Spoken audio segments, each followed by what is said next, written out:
Greetings to all of you. Program BBM, Subject Principles of Management, Unit number 4, Directing. Today's topic is Leadership Styles.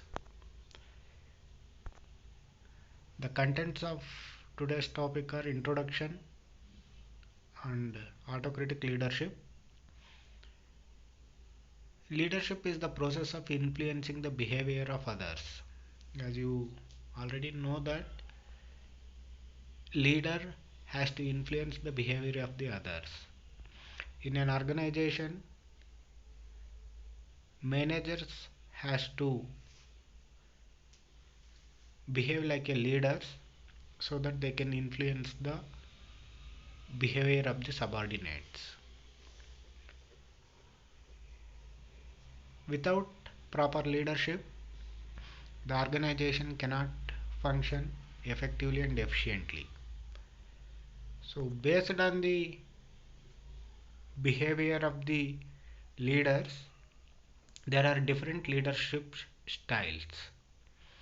While performing the functions of the management, the managers may be exhibiting some of the leadership styles. Whatever the leadership style exhibited by the leaders, that will be called as a leadership style. On the basis of how the leaders use their power, leadership can be classified into three categories. One is the autocratic or authoritarian leadership.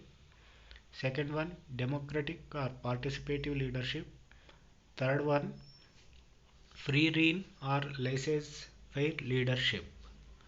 So let us discuss in detail about one by one. First one, autocratic or authoritarian leadership. So the autocratic or authoritarian leadership exercise complete control over the subordinates. So the autocratic leader, he exercises complete control over the subordinates.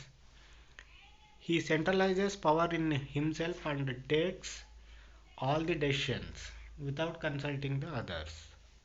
The autocratic leader will be making the power centralized, and whatever the decisions has to be taken, all will be taken by himself without consulting any of the other subordinates. He dominates and drives his group through coercion and command. Autocratic leader dominates the group and he will be driving the group with the coercion and command. He never delegates the authority. So autocratic leader, whatever the authority he has, he never delegates to anybody. He keeps himself. He always issues the orders and he expects the followers as to follow the orders without questioning, unquestioningly.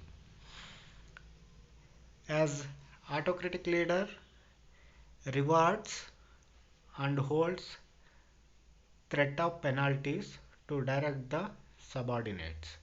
So as a leader, when he has to direct the subordinates, he rewards the good performers or who listens to him, and holds the threat of penalties who does not obey his orders.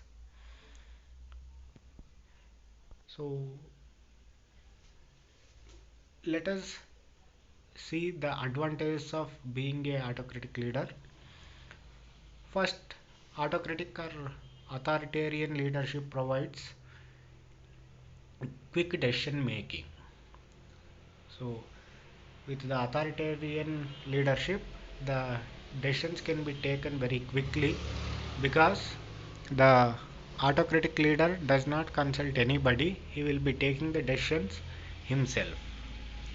Second is it provides strong motivation and satisfaction to the leader who dictates terms. As autocratic leader, he will be giving the orders and the subordinates has to follow the instructions given by him. So it gives strong motivation and satisfaction to the leader. And so the subordinates, as the autocratic leader is performing many of the functions himself, so the subordinates may be less competent one. And this style of autocratic leadership may yield positive results when the speed is required. So the organization has to function speedily. So in that case, this autocratic leadership will be very helpful. Disadvantages of the autocratic leadership are as follows. First disadvantage is it leads to frustration, low morale and conflict. So as the autocratic leader, he will be taking the decisions and he will be having full authority with himself. So whatever the followers has to simply follow him.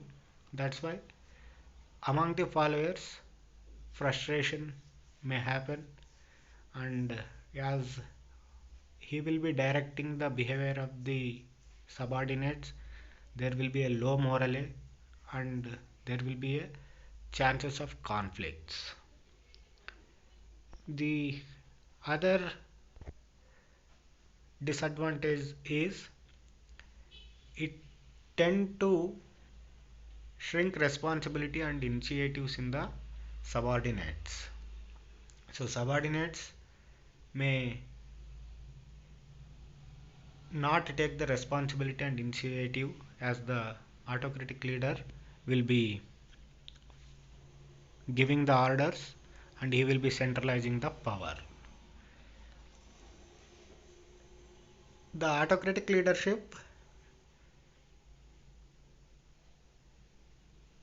does not utilize the full potential and other abilities of the subordinates because they need to simply follow the leader. He will be not giving any room for the subordinates. That's why the full potential of the subordinates cannot be utilized.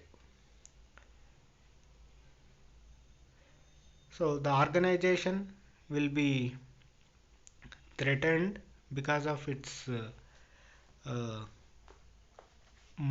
absence of the leadership. The second level leaders cannot be given any training. That's why the continuity of the organization will be threatened.